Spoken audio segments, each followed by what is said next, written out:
Good. Welcome, everyone. Good evening. My name is George Ozoude.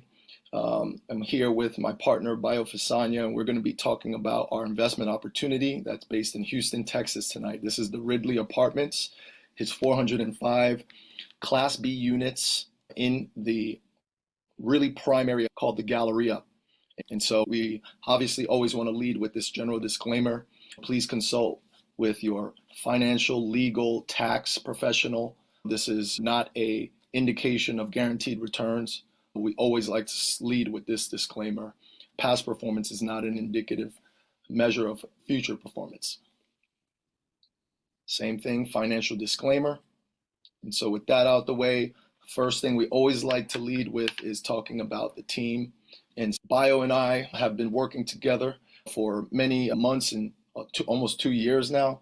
I will talk about myself, then I'll kick to him. But I am a founder and CEO of Time Health Capital. I'm also an orthopedic surgeon, as mentioned. I'm based out of Houston. I have my own private practice after 8 years of working in employed practice at the University of Texas. Started my own private solo practice. It's all direct cash pay, no insurances, no government interferences. It's my own baby. And I was able to start that journey by beginning my passive income journey to financial freedom by investing in real assets, mostly multifamily, like the deals we're presenting tonight. I started in 2016, started actually in the medical office building, venture capital, transitioned in 2018 to multifamily. Since then, I've gone on to invest in a total of 25 deals. Most of them are multifamily, value add and development, so a mix of both. I've allocated over 1.5 million into these assets. And I've gotten so passionate about it, and I understand the friction that other physicians are facing. So a year ago, I started my own syndication company because I didn't see a lot of physicians in the space, in this investing space when I was investing. And I think that's something we need to see more of. We need more financially free physicians who have career autonomy. That was something that compelled me to start my own practice and search for financial freedom. I just wanted to be a better doctor. And today I'm doing that. So I started Time Health Capital. And since starting, I've invested in, this will be my fourth syndication as a co-GP. This will be approximately 900 units and 75 million in assets under management. And so I'm really excited to continue this journey, spreading education and opportunities to invest with other physicians, other healthcare workers who are also feeling the same frictions that I felt. And so with that, I'll kick it to Bio. Welcome, everyone. Dr. Fasanya. I'm a CEO for Dr. Ridley Capital. And also, I have my own private practice, Arkansas Lung Center. And I'm able to do that for the same reason, because of autonomy. And also, I've been able to build a good nest egg of not only passive income, in my case, I call it semi-passive, or sometimes active, because I actually do operate deals, not just raise capital for deals. But either way, it allowed me the freedom. So not just capital, which allowed me for time and autonomy. I started off actually in my undergrad. So that was like 2008 during the crash. That was in Canada, Toronto, with my parents. We were doing reassignment homes.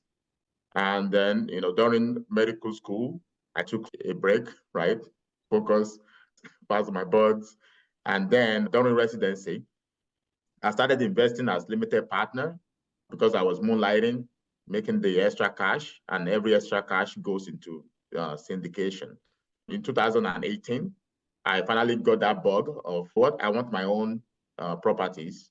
So I bought personal properties, and then I was being mentored by my mentor that basically showed me how to do real estate syndication, and I raised money for him for a few years, and then I started my own company.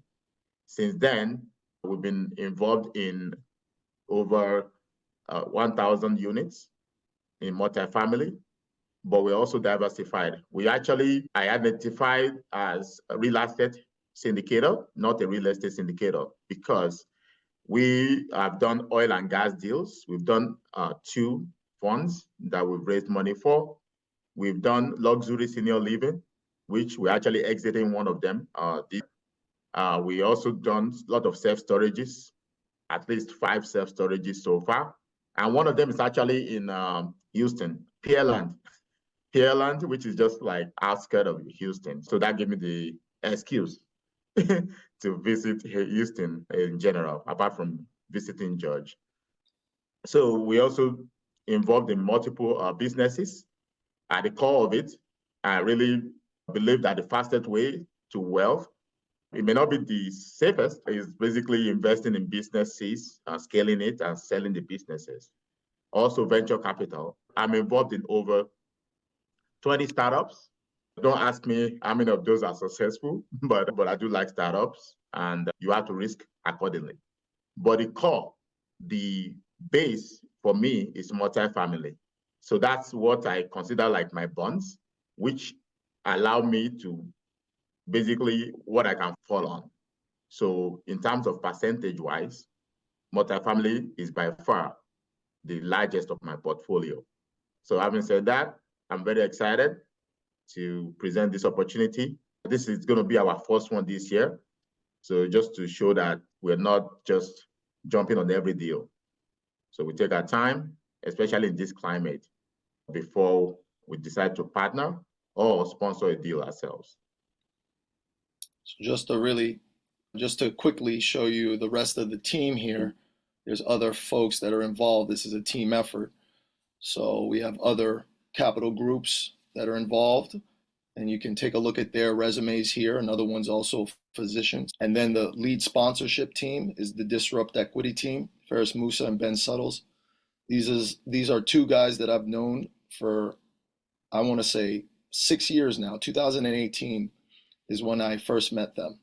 And I've invested with them not only as an LP, but as a co-GP. We actually did a deal last January. We closed on a 260 unit deal in the northwest corner of the inner Houston Loop, Jersey Village.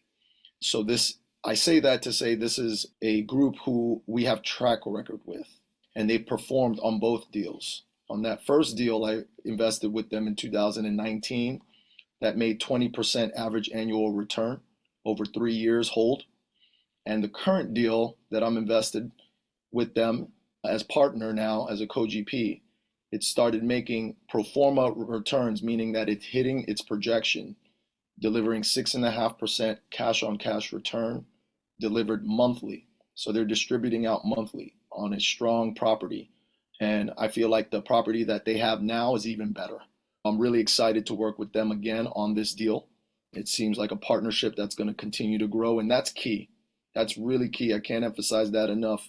There's a lot of deals that are going to be coming on over the next 12 to 18 months. Just like Bio said, the last year or two has been slow just because of the macroeconomic headwinds. But now we're going to see a lot of deals coming online, a lot of discounted deals just by the nature of the interest rate hikes and old operators having to sell at a discount, which is the case in this deal. So I really emphasize on knowing how to vet a sponsorship team. Knowing that the team has a track record together is very important. It's the most important thing about the deal. So I'm really happy to partner with these guys again. You can take a look at their resumes and when we send this slide deck. Their experience runs deep. So they have a large portfolio holdings across multiple states in the Sunbelt market.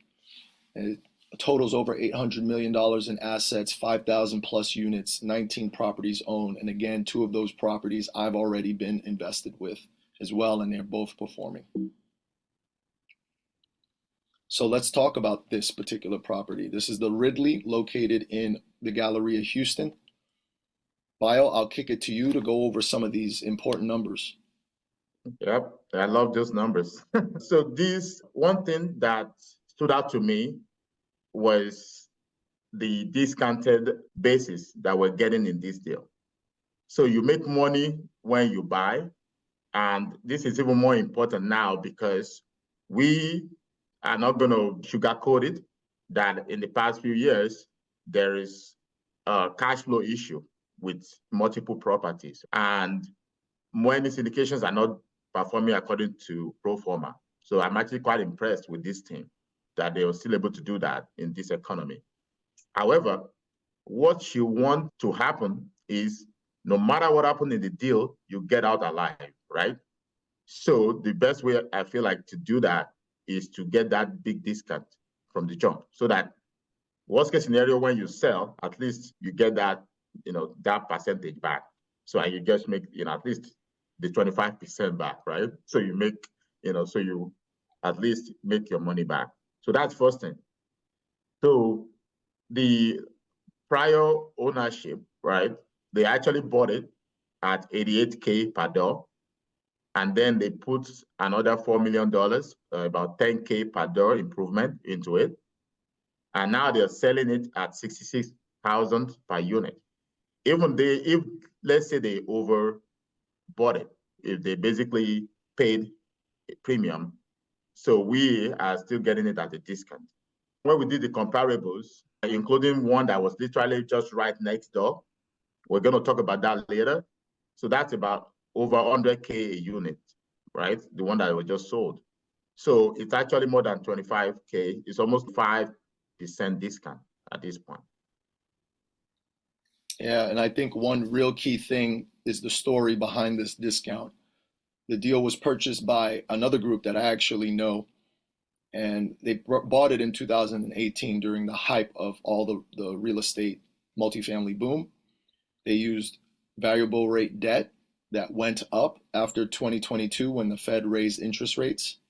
And that was the heavy headwind they faced, because now they could no longer pay their mortgage. Their loan went from somewhere in the 5% range up to a 10% range. And so now they're losing money. They didn't have money to put back into the building itself. The occupancy started to drop. And the capital partner for that group actually had a clause that allowed them to remove the lead sponsor and take over and try to save the property. And that's where that almost $4 million of capital expenditures was put into the property to improve it. And Bio will show those improvements later on, and then bring the occupancy back up. They successfully did that over last year, and they tried to sell it. This is a capital group that does not do multifamily. They're a REIT, they're a real estate investment trust. And so their focus is on other sectors and other asset classes. And they're based in Canada. So they're really managing this thing from afar. And they really wanted to get out and try to at least get their money back. Two buyers tried to acquire this last year, and they just couldn't make it work at the higher price per door. So what happened is that REIT finally had to capitulate this year, meaning they had to sell at a discount. They'd rather get out of the property with taking this loss and move on to their main focus and main book of business. So that's the story. And the story is always key as to how they came to us and how it came to our table. And that's really compelling. We're really getting a valuable property at a discount because they had to capitulate. Yep. And like George said a while ago, we're going to be seeing more of these. Yep. Just a lot of averages, right? And especially people that bought high recently, and also people with high available interest rate that were not able to fix their prices, that fix their interest rate. So it's going to be a common story. So another exciting thing for me was the financing. Before, we used to do a lot of local banks, and now we have reached a state in which the assets are big enough and has enough meat on them that we're getting agency loans now, also with track records, right? If you combine the track record of all the GPs, so it's easy to qualify for agency loans now. So this is big, because if you're going to go to the bank now, the lowest quote I got was 8.5%, and some quote 9.5, especially non-recourse, right, loan. This at below 6% interest rate is impressive. Just that alone, to me, I already know, based on just when someone sends you a deal, I just get a few things. You get financing is cheap, you get the occupancy rate and then you get it. So you know that this one passed the sniff test. And you can see it's 7-year term, and the deal is for a 5-year hold. But we have that 7, obviously. If the market is still 10 years during that time, then we hold it longer, right? So the most important thing is not to capitulate like others did, right? It's for you to be able to push the deal till the very end. And having a very fixed rate, that's very important, right? Because everybody learned their lesson. We might think they're going to start dropping the interest rate, and they might change their mind, right? So what are you going to do? So, and that's really will kill so many deals. Another thing is that it's not highly leveraged. So it's only 63% loan to value. So which means we're only taking 63% from the bank. Yes, you could put less money down, make more returns, right? But then you have less cash flow. So it's all in the balance. But we just feel like at this point in time, it's just better this way. Yeah. And I would also add, it's a time where there's a credit crunch. Banks aren't loaning, or they're loaning 50% loan to value, which also makes it, harder to make the deal work when you have to bring so much capital. So finding that right balance is key. And a lot of banks are actually pulling back. They're not lending. They're giving sub 50% loan to value. So this is very important. Another thing is the part of the business plan, which we're going to talk about later. But the going in cap rates of over 7.5%, if you're in this business long enough, you understand that when the cap rate was compressed last year, and maybe a little bit of the year before, we were seeing people buying at a cap of 4, 5. That is such it's overpriced. So now getting something at 7.5 in Houston, I don't even care where in Houston at this point. It's very good in terms of when you're trying to sell, you're going to try to sell at a lower cap rate of maybe 6. So, and even if you are just sell it at this cap, you at least make your money back. So my most important thing is just what is going to make sure that we get our money back in this deal. And the year 1 projected revenue, it's lower than the T12. So the T12 is actually already performing better right now. And we're going to even talk more about the fact that we've tried different deals. We tried construction, deep value add, light value add. So this particular deal is going to be a light value add, if anything. And so it does not really rely on that. So that makes it very exciting to me, because we all know contractors and also the price of renovation has gone up. So I'm very, when we did the underwriting, we actually went through and basically eliminated everything and say, you know what? What if we don't raise the rent at all? What if we don't do any value add? We just continue, continue the way we are. And then maybe year 3, we finally raise just a little. What happens? And yet, we're still able to make some little profit, even with 80% occupancy. So, yeah, excited. So another thing to understand is, as many deals are going to be coming into the market, you have to understand whether the deal itself is in distress or it is a partnership, okay? So in this case, the asset itself is not distressed by nature. It's the team that are distressed. So then the next thing you need to do now is vet the team. Like, do you believe that this combination of teams will be better than the old team? So that's the only major decision that needs to be made. But if a property is still 90% occupied, despite all, has already done a lot of capex improvement, and it's well maintained, you've seen the pictures. I was asking Joy, I was like, is the pool functional? Yeah. So it's a very stable asset. So I'd like to now switch gears and talk about the Galleria in Houston. I'm based in Houston, so I'm boots on the ground here. I have other investment properties here. I was born in Houston, even though I grew up in New York City, and I've been back in Houston for my fellowship training and practice since 2013. So I've really gotten to know the Houston market. The Galleria is essentially a world famous market. It's renowned for its commerce, its retail, its entertainment. It's considered the third skyline of the Houston landscape. You have the main downtown, which has been there for decades.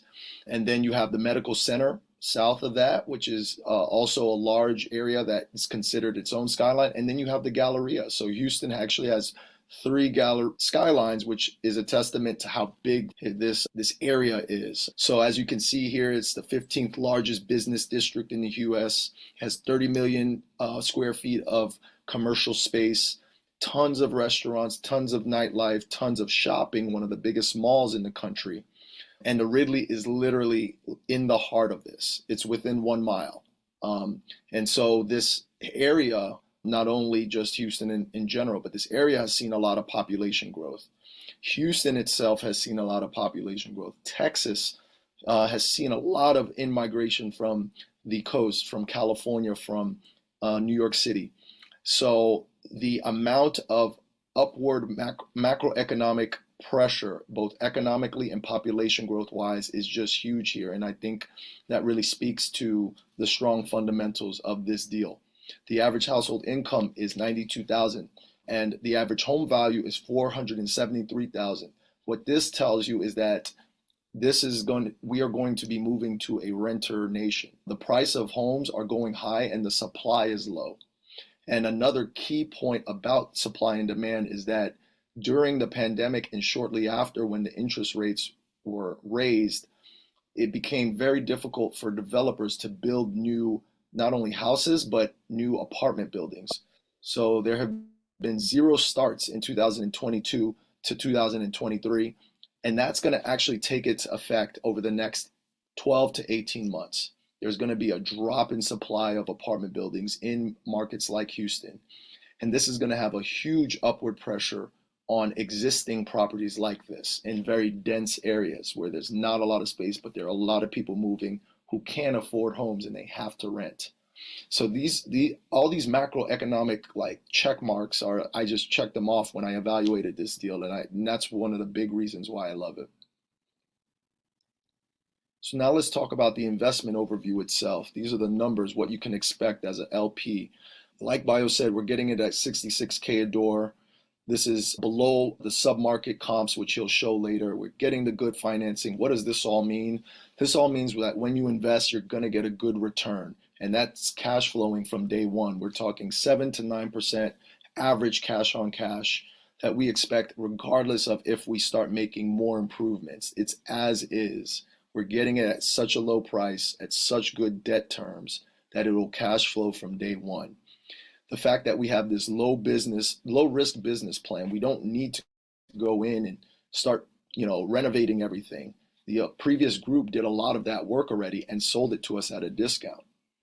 And so the underwriting is very conservative. It doesn't include huge rent increases. It doesn't include all these big boosts in property valuation. It's actually very conservative, and still it's going to yield a 20 to 25% average annualized return. That means you're doubling or more your money in 5 years. So again, it's located in a great area. So this is high level executive summary. The Ridley is in the Galleria. It's in a very dense, popular area of Houston. It's extremely low cost basis. You're going to see that a lot in this talk. Re-emphasizing the cash on cash return. It's in an optimal location. We have a low risk business plan, 63% loan to value, all the things that you've heard before. And these are some of the pictures of kind of the quality. This is a 1971 build, but heavily renovated to really bring up the aesthetic. I drove this property. I've been in this area, Galleria, many times, but I specifically drove this property in the daytime and at night. I felt extremely safe walking around. I looked at all the other apartment buildings. There's about 10 to 15 other apartment buildings literally in that area. It's like apartment building central. And the Ridley stands out because you can see the work that was done on it. They repainted it, they added accents, they cleaned up the pool. There's still more work to be done, but most of the work has been done for us already, which is huge. The property's 405 units, as said before, built in 1971. There's multiple buildings, multiple areas for parking. This slide is a little not formatted right. So there's 14 buildings, not one building. They're 2 stories each. It's 90% occupied. The average rent, which is below market, is just about $1,000, and the average unit size is 750. You can take a look at this on your own. It's a mix of 2 bedrooms and 1 bedrooms, 2-in-1s, 1-in-1s, which is standard for that area. These are highly desirable for workforce housing. These are the people who work at all these retail and white-collar jobs in that area. And here are some of the examples of the upgrades made by the previous team. Okay, and so there's about 200 units that have been upgraded like this. So there's a lot of room to go ahead and do this. Again, we don't have to, but we can continue along with this type of value add where we change the laminate floors, we add paint, we spruce up the brightness, we add all the appliances to just bring out, and this is light value add, this is not a heavy value add because we don't need to do a heavy lift for this property to perform well. It is already performing well. So these are some of the unit features. Again, over 200 units, almost 200 units have already been renovated, so 169. That leaves 236 for us to renovate if we want to. Okay, and it's not a must, but it's if we want to. We can go in and add some more cabinets, the stainless steel appliances, the flooring, the carpeting, all the lighting fixtures, just to bring out the aesthetic and the curb appeal. And I'm like to add, oftentimes, you already have about 40% renovated. I'm not sure what the percentage is on top of my head. What you really need to do is just do maybe another 20% towards the end. So you can say, oh, there's more meat on the bone also for the next buyer. So right. It's a great strategy to basically just cruise along, do a little bit of test it out. If the market can sustain premium, right? Renovate few of them, get the premium, or like, oh, look at that, we renovated 5, it's full. Let's do another 5. So there's no rush. So to this kind of renovation. I'll kick it to you for the business plan. So some more of the numbers, Bio. Okay, yeah. We talk about the occupancy already. So the occupancy is actually close to the submarket occupancy. So it's already 90% stabilized, like we said. Same thing with already talk about the 4 million in capital improvement. And the main thing is the team, they're really bad in operations, and also the loan didn't work out for them. Goal is to improve operational efficiency. And we know this will be done because Disrupt Equity have an in-house management team that is managing most of their portfolio, including the one that George was involved in. So they already know the market, they understand it. So that's, to me, also decrease the risk. Actually, an investor asked me, would you, in this climate, would you do a deal where you don't have a partner or boot on the ground? And the answer is no. Right now, this is not the time for necessary risk. So you want to make sure that you double down, right, with the boot on the ground. And so someone was also asking if we're going to do more. So we learn from the past, right? If you don't have enough reserve or enough money to at least weather the storm in case. So there's 3 million, which we basically overraise. We have that for deferred maintenance, just if. And also, we can use that money to renovate also later. If it wasn't used for deferred maintenance, then we can use it to renovate more properties. Like we said, it's basically bringing in the new management team, which is in-house. We can see every single cent, that goes in and goes out. And then we are going to have like meetings every week, and we talk about it. And I personally feel better with the vertical integration, because when you have outside property management, sometimes you get all these miscellaneous costs that you don't even know why. Why is this happening? Yeah, the business plan is simple. I like it for that reason. Any deal that it takes someone too long to explain to me, that we have to first of all do this, then we have to then do that, and then we need to flip this and that. I'm like, look, this is for the next 2 years. I just want a straightforward deal. This is one of those. And same thing, this is still the renovation that has been done before. You can see the pub in the sign, the pool, and also look at the new kitchen appliances, refurbished countertop. So it's, yeah, and look at the play area. It looks beautiful, like a classic Class B. And some of it is actually almost like A in terms of the amenities. Yeah, they really put a lot into the common spaces with that $4 million worth of upgrades. So you walk in and you feel like you're in a new build. Yep. So you got the fitness center, and also with dog park. It's actually pretty cool in terms of when I go to Class B. Oftentimes in the Class B, I think about it as just a safe place where I want to live, but I was not expecting to have a clubhouse. So this have a little bit of added benefit. And Class B don't have to have a pool either. You don't have to have a pool.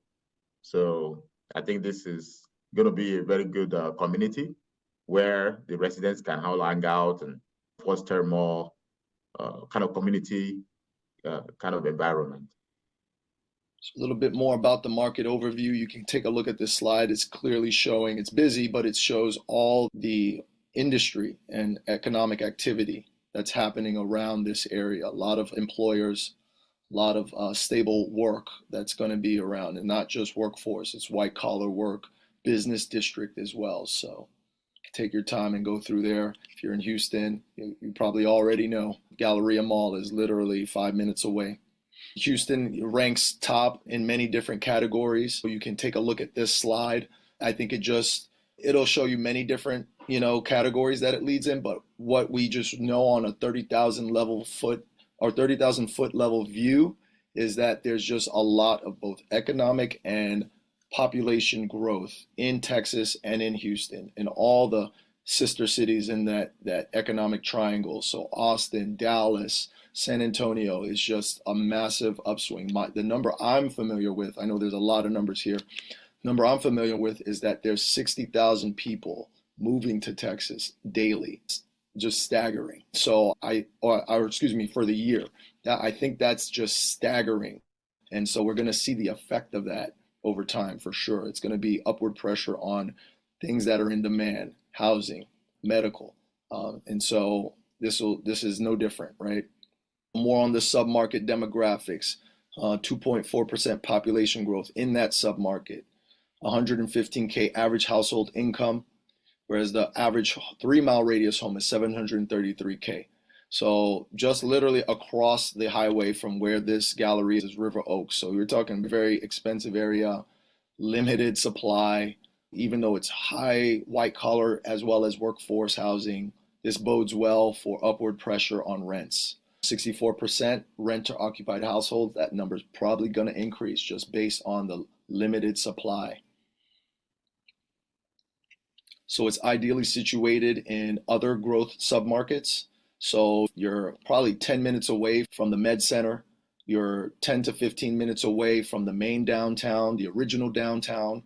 You have the Energy Corridor, which is 10 minutes west of this area. So that it's really centrally located in not just its own strong economic neighborhood, but all the other economic industries and neighborhoods that are in Houston. Same thing, just mentioning the different districts. Again, TMC is there. There's a central business district. There's Energy Corridor. There's all the growing suburb markets that are starting to emerge. They get a lot of commuters that come into Houston. So there's just a lot of economic activity in this area. And Bio will talk about some of the comps, more numbers. Yeah, it's pretty explanatory in terms of what you want to do is look for like as identical as possible properties in the area. And then you want to look at what are the rents. So that's how they do the comps. You can see some of this also from the appraisal, but it's better to actually do it yourself. So this was done by the team because you can get as close as possible. As you can see, for the one bedroom, the Ridley is much lower. The lowest one in this area was 945, and that's still over $145 above what the Ridley is getting right now. And so with the market, the premium is close to $300.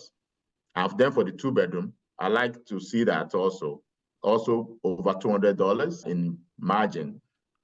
Some data was coming out last year, in terms of like class A, and some of B pluses are having to, lower, maybe not lower rent, but they have to give incentives to get it rented.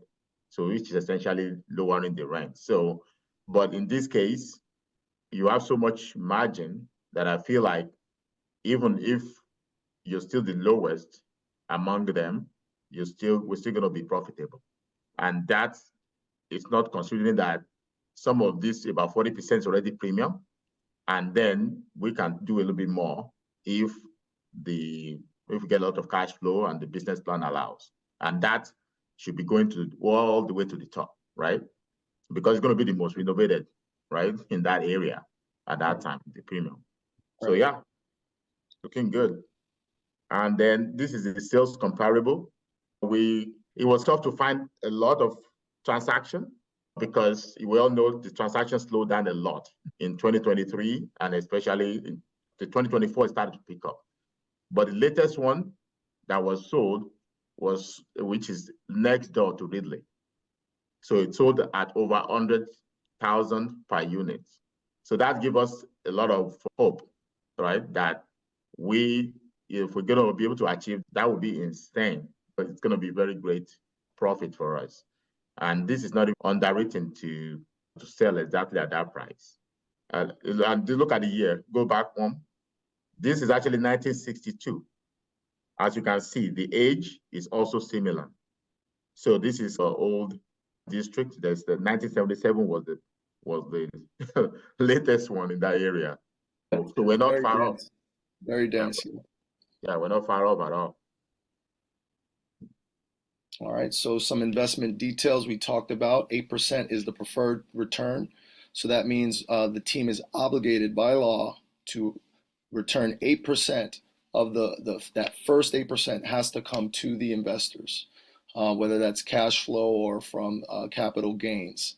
It's a 5-year projected hold. The minimum is a $75K investment. And for our non-accredited investor, we are in 506B right now. We are actually closing the 506B tomorrow evening at 5 p.m. Central Standard Time. And that's strategic because we want to take a week and then start our 506C. If you don't know what those mean, it just means how we can market the deal. Right now, we are only presenting this to our close colleagues, friends, and family. And then in about a week or two, we'll start broadcasting publicly on different channels. And that will only be for accredited investors. So if you're a non-accredited investor, and we can talk about what that means if you're not aware, we do have a very short runway for investing into this deal. There's only 35 spots made available for a non-accredited investor on a 506B. Just as I mentioned before, here are some details, just the investment summary. Another thing to note here is how it's structured. That 8% preferred return is a very simple split. After that, anything profit-wise is going to go 70 to the LPs, the limited partners, 30% to the GPs. There's no further waterfall or fancy split after that. It's just a straight industry standard of 70-30. So the majority of it obviously goes to our capital partners who are our LPs. Yeah, I like distributions are paid monthly, and I can attest to this as I'm in the Derby at Steeplechase with Disrupt Equity. And it's one of the first deals that I've ever seen monthly distributions. And so we believe we can start this at 3 to 6 months. On Derby, they started at 6 months. This one's even better. It's cash flowing from day one. We may even be able to start at 3 months. So distributions paid monthly. And of course, the cost segregation will be done, which Bio will talk about a little bit later. So just an example, just to make it tangible, think about say $1 million investment or $100,000 investment if you take off one decimal point. If you invest year one, you can expect a 4.59% return, cash on cash. That means you're getting distributed $45,000, almost $46,000. If that was $100,000 of investment, that would be a $4,600 distribution paid out monthly, meaning you divide that by 12. Every year from that, it goes up until that averages out to just under 8% cash on cash return. So you can see as the deal progresses, as the property starts to increase from those macroeconomic effects we've been talking about for the last hour, you're going to see the cash flows go up, and the average cash on cash return is 8%. And so yeah, your average, that will equal an average annual return of about 25%. You're doubling, more than doubling your money over a 5-year span. This is just a nice, easy example of what those numbers actually mean on paper. There's a sensitivity analysis involved as well. This means we stress the deal to see how it would perform even if it wasn't at 90%, or if we didn't get the industry standard of rent increases, which is about between 2 and 3%. And I can tell you, you can see this is disrupt equities stress. Bio and I actually took the spreadsheet and we stressed it even more. We stressed the vacancy all the way down to 20% like they did, but on top of that, we stressed it to 0% rent growth for the first 2 years, and then only 3% rent growth from year 3 to sell, year 5. And it's still cash flowed. Yes, the IRR and the average annual return slightly decreased, but it still was making cash flows that were considerable and making it still an attractive investment, even in an extreme situation where you have low vacancy and extremely low vacancy and extremely low rent growth. And so I think this is really a strong testament to the fundamentals of the deal. Yeah, we don't see this a lot anymore, especially in the big market like this. But yeah, the stress test for me, from all the other experiences, we learn, we grow, and every single deal, you've been involved in over 25 deals, right? And I've been involved in actually close to that, but many of them are my own properties. And then we learn to do the stress. We even stress it to the level like, okay, what is the maximum stress level to just get out with your money? So it's a lot of runway. Yep, very Good important. margin. Yep. Yeah. So here's where all the money is going to be going. We're raising, like Bio said, about $3 million in CapEx. A lot of that is just actually going to go to the exterior light value add. We're going to increase some of the amenities, curb appeal, like the dog park. There's some things we can add. We can add pergolas to the pools for shade. We can add more grills so residents are not buying their own grills and putting it outside and cluttering up the common. Yeah, you don't want that grill. Fire risk as well. Ask us about fire risk with Southbrook. All right. Yeah, don't even talk about it. Yeah, you'll see we'll add 1.3 million just to those exterior amenities, plus another 210,000. 1.5 million just going to these exterior light value add. Nothing heavy because 4 million has already been put into those amenities already. And then optional, again, can't harp on this enough. One of the other big check boxes, we could still go in and upgrade those additional 239 units or some number of them, 20% of them. And that's optional if the market shows us that it'll support that. And if we do, we will allocate $1 million to that upgrade, some of those pictures that we showed earlier. And then we'll always keep cash ready on hand. This is a 1971 property, so we're ready if anything roofing wise, foundation wise. We have the reserves to go after these capital expenditures, and we'll have contingencies for that reason. So we're really happy how capitalized we are for this deal. And Bio. So Yes, I know. We do bullets accelerated depreciation for every single deal. And even despite the fact that every year since Trump left office, how many percentage that you can depreciate has decreased, we still believe that we're going to be able to get about 40 to 60%. Let's just put in the middle, right? So if you invest 100K, hoping based on the analysis that we'll be able to get at least 50K in your first year. So usually we accelerate depreciate it first 5 years, but you get the majority of it in your first year. But then you continue to get depreciation every year also. And so it's if you're like a real estate professional, this will be a great one for you to use against your W2. And like we talked about yesterday, even if you're a passive investor, hopefully you've been investing with us. We've got some few investors here that can testify. So they exiting some deals already. And then you have this profit, you can use this depreciation against that one. So the more you invest over time, the more you can just be using this asset depreciation on one against the profit of the other one as you go. So either way, it's a plus. And of course, disclaimer again, always consult with your tax strategist or legal Absolutely. We are medical professionals as well as real asset syndicators. So please consult with the appropriate professionals.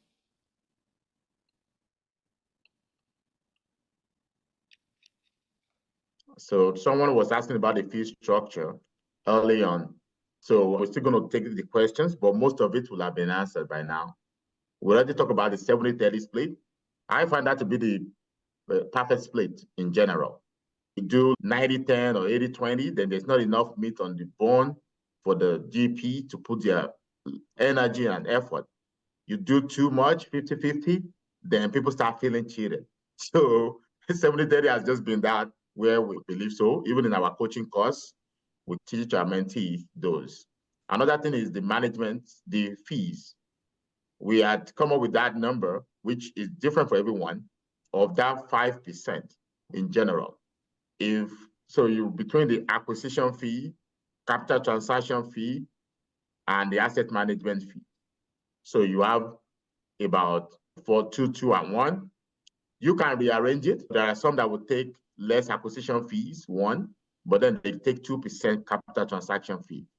But I think the range for acquisition fees between 1, which we actually do not advise, to 3.5. So 2 is just right there in the middle. Same thing with asset management, between 1 to 3. So we'll pick 2, and a capital transaction fee, depending on how much the others were. So I think this is fair, personally. Another exciting thing is the management fee. Despite the fact that they have an in-house property management team, so they are only charging 3%. And this talks about the economic of scale of multifamily, large multifamily. And that's why sometimes I wonder about some of my 8 units, if I should just sell them, right? Because I'm paying 9% to my property manager. Whereas we got this deal like this, 3%, right? So that margin enough, it's already about 6%, enough to cash flow, right? Enough cash flow to distribute. So anyway, so that's just the testament of kind of the fee structure. And it's very transparent. You can see it, you can ask for it, you can ask for the documents. We're very transparent in general. And if our partner is not transparent, we're not going to be involved in the deal. And yeah, this is about the property management. You can talk about it since you've been involved with them. Yep, I've been on their calls for the Derby deal in Jersey Village. They actually brought this team on. They became in-house on my first deal with them in San Antonio. It was struggling with a third-party property management team, and they went through about 2 or 3 of them before they just decided to scrap all of that and bring it in-house. And since then, like I said, 20% average annual return on that deal. So they really salvaged it in a strong, booming market. And they're performing well on all their other properties. I sit in on these calls weekly. I hear about the other properties in addition to the Derby. I'll sit on the calls again for the Ridley. They not only do their own properties, disrupt equities deals, but they even help other syndicators and do other properties. So they have good track record in Houston, as you can see by the map here. Sponsored track record again, there's just an idea of what they've done over the last 7 to 8 years. Alamo Oaks at the right is the deal I was in. That was my second deal ever as an LP. Very happy with the returns, and you can see their performance record is very similar, if not better. I wish I was in some of those other deals, as you can see by their returns. Of course, past performance is never indicative of future performance, but we do like the trend. So the next steps in the process are to just review all these offerings. We have a link that we will post on the chat for you to access the video, the PPM, which is the legal document. You should have your legal team review as well as you review and ask us any questions related to that. Then it would be e-signing on that portal. And of course, funding, like we said, it says April 30th, but we will go with 506B till tomorrow. We'll extend it till 5 p.m. tomorrow Central. And then for the 506C, we'll extend into June, that first week of June 10th. Same time, 5 p.m. Central is when we'll stop accepting accredited investors. And then we shake hands and we watch this deal perform. We execute. And so that's the investment process. Here's just some criteria. We are accepting retirement funding as well. And so that is on the table. 1031 exchange is accepted as well. This is a first come, first fund, meaning even if you put your legal signed documents in, if we fill up before you actually fund, then we do have to close and we have to have you wait for the next investment opportunity, which will be another deal. So it's first funded, not just first to come and to fill out the forms. So again, I'll leave this up. This is just the process. If you're ready to commit, we can have that conversation and get you onto the portal and get signed, verified, and then funded. We'll send this out to everyone. There will be frequently asked questions that you can review. I know some of them have been coming in through the chat, but we want to make it interactive as well. So we're going to go through that and allow folks to even come off mic and ask their questions. We'll leave this slide up while we do that, but we can always go back and review any other slides that you guys may want. So I'll kick it to Bio to start our questions. So I really love the deal. I think it have all the check marks. And so we have our email. You can leave the email. I'm going to leave it up. Yeah, I'm going to leave it up. Yeah, so you can email either of us and say, oh, hey, if you need more information, we'll give it to you. If you've never talked to us before for 506B, you have to at least have a little bit of conversation with us and also establish some relationship to be able to invest. Otherwise, you can wait for the C. In that case, you can just be anywhere in the world and just invest. So let's go for the questions. The first one I have is, where do we find the fee structure for the project? Also, are the GP invested in the project? So the fee structure we already talked about, it's going to be 70-30. It's preferred return, which means even in, let's say, in a situation where no distribution happened for 5 years, when we sell, you first of all have to pay all those 8% for the past 5 years before the 70-30 split. So which means the investor will always get that 8% average return. So that's just something to align investors' goal with our goal. Also, in terms of the GP invested in the deal, we are invested in the deal. Absolutely. So we are in every single deal. If we're not, in fact, we have not done some deals. Like I just started my private practice, and I actually did, in all honesty, did not bring any deal. And no matter how exciting it was, because I didn't actually have the money to put in the cash flow. So we do. And also not just us, Disrupt Equity. And we also have Tariq. He's actually bringing the check. Yep, Disrupt Equity, they wanted this 506B period. So a lot of the team members in their company can invest as well. So they're bringing about $3 million invested into this deal just from the Disrupt Equity team side. I'm absolutely putting money in this deal. I like it. It checks so many boxes for me. So I'm investing on the LP side as well. So I'll be writing a check to this deal. 75K is coming from my side into this deal. So skin in the game is absolutely important. I would say be very wary if operators, sponsor team is not putting money on the LP side. So they're already putting money on the GP side. They had to get this deal off the ground, get it sourced, get it underwritten. There's a lot of earnest money, so that's one side of it. But they also need to be putting money on the LP side, taking the same risk that you're taking as an LP. And so I'm proud to stand by that when invest alongside with everyone on the LP side. So another one says, what is the year of construction of the asset? So we showed it 1971. Yep. And looking at the type of asset in that area, it's well in line. And also there's a lot of capex that has been done. Right. We still know that because it's that old, it's going to have some deferred maintenance, and that's why we're very capitalized. I would definitely harp on that. It's a very good question. These older properties, you want to have some kind of mitigation. And I think that $3 million raised, not borrowed, we're raising that. So we have access to it whenever we want, if there's any deferred maintenance that comes up. So great question. The follow-up is, how is that being mitigated if it's an older property? And that's our way of mitigating it. So great question. Yeah. Any future capital cost? We kind of talk about it. Yeah, same question. Yep. Yeah. What is it? Sorry. I think this may have been answered, but any construction on the property. So no real construction in terms of, you think we're going to break something to the stud and build it back up.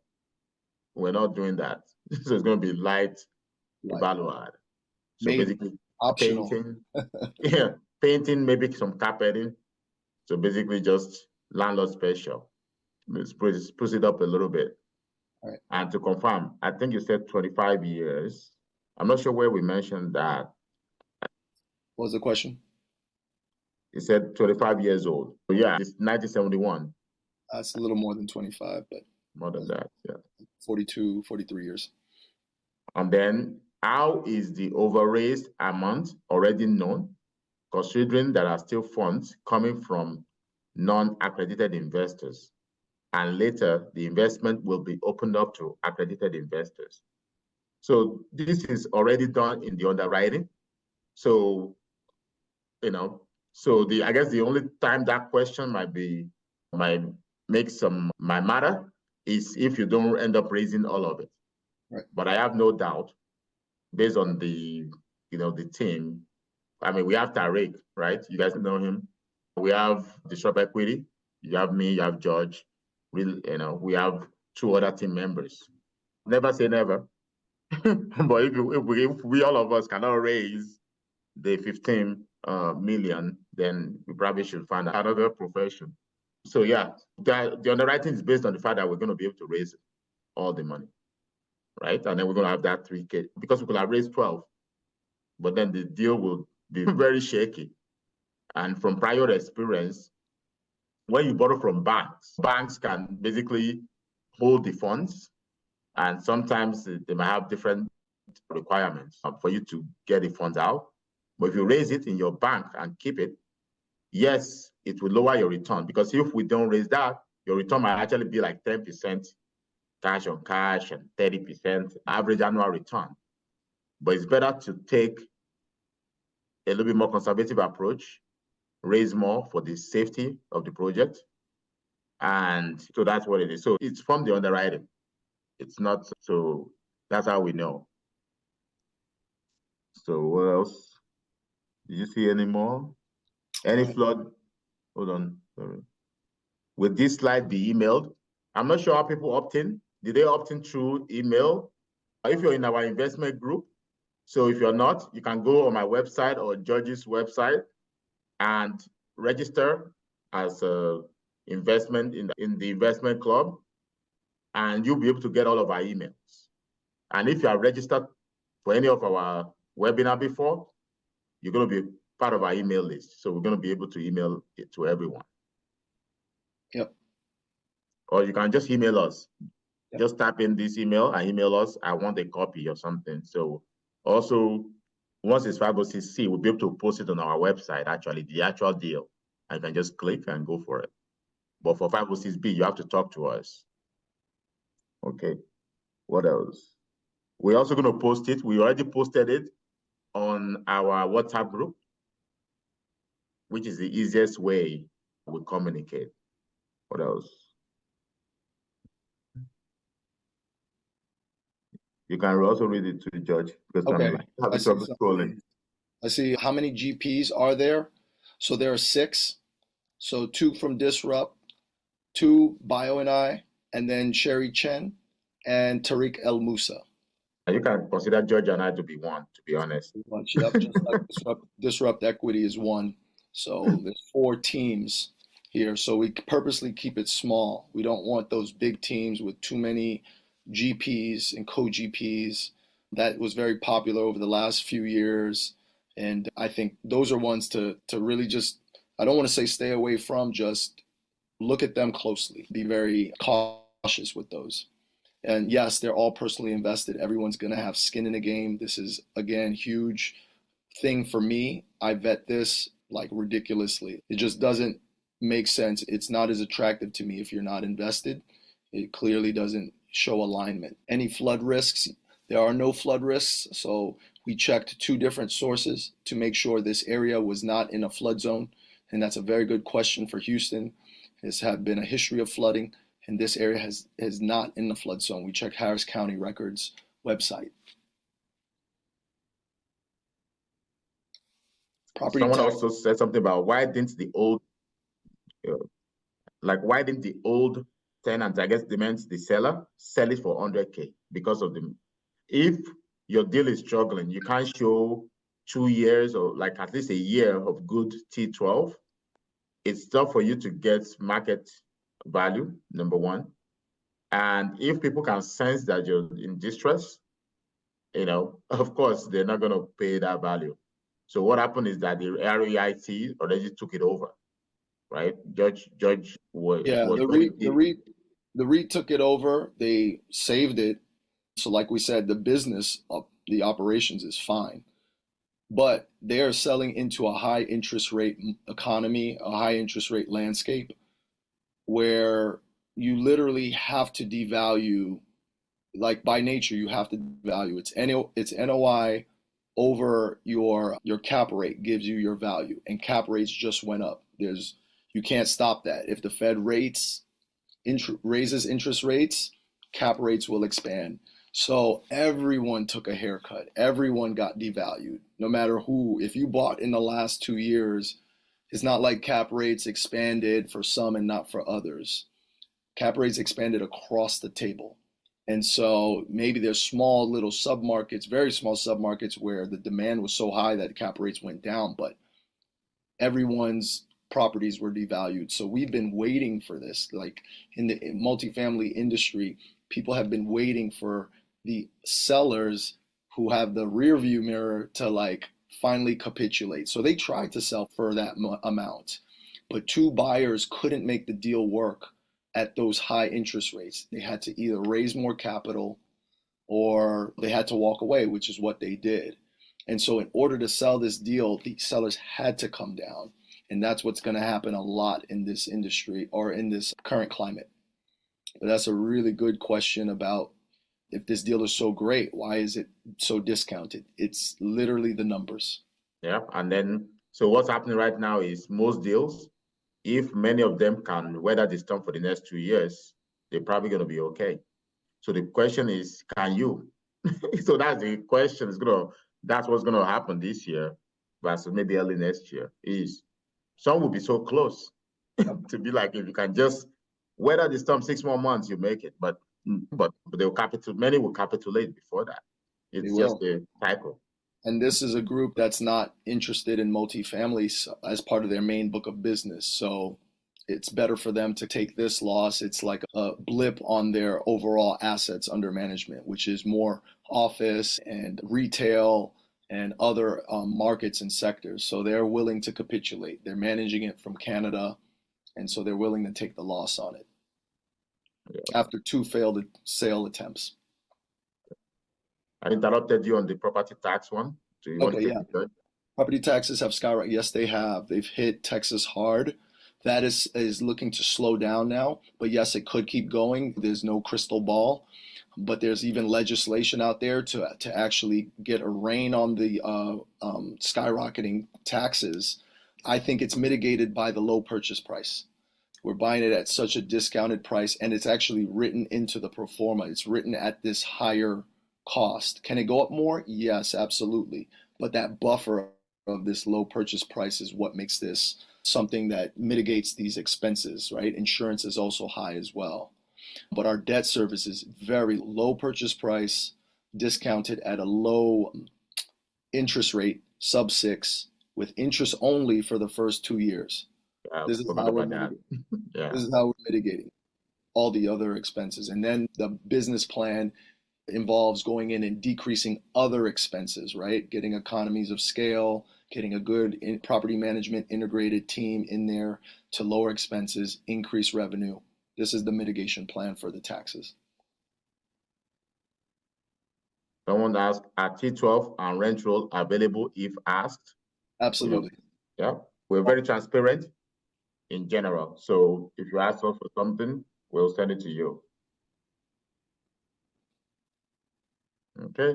I know we're very respectful of your time. We just wanted to be sure that people understand the deal. So it's recorded. We can send it privately right now, but whenever we email it, please do not share it on social media or anywhere visible, okay? Because it's 506B still until we file for the C. And that's when we run the ads. We know from prior deals, like Overland Park, it filled up in 10 days. And we raised a similar amount of money because you run the ads, people call you randomly, or people just invest randomly. You wake up in the morning and you have $1 million commitment. So, yep. So if you want to get in, yeah, time is of the essence. Awesome. Thank you, everyone. We hope to be in touch soon. Thanks for your patience and going through this hour plus with us. We hope everyone has a great night, and we'll be in touch soon. Yeah, take care, everyone. I have a question. Yes. Go ahead. So if we use Plaid, do we know how quickly the money is transferred? If we use Plaid tomorrow, would that count as meeting the deadline? I can inquire and see. I think it's as long as it looks like there's evidence you can show that the money has been initiated, the transfer wire has been initiated, I think it should be okay. That's what I was discussing with the team, the rest of the team today, because we were trying to make sure we know exactly how we're going to have that cutoff. But I'll double check with them and see if that's going to be okay. But I imagine so. And that's why we also have that 1 week, just to make sure everything hits. So you don't want that mixture of one 506B came in, done in 506C, and then the whole deal is invalidated. So it's very serious with the SEC. Yeah. Well, but then we'll let you know for sure. Thank you, guys. You've been very helpful. Thank you. Thank you. Welcome. Okay. Take care, everyone. All right. Bye, guys. Bye.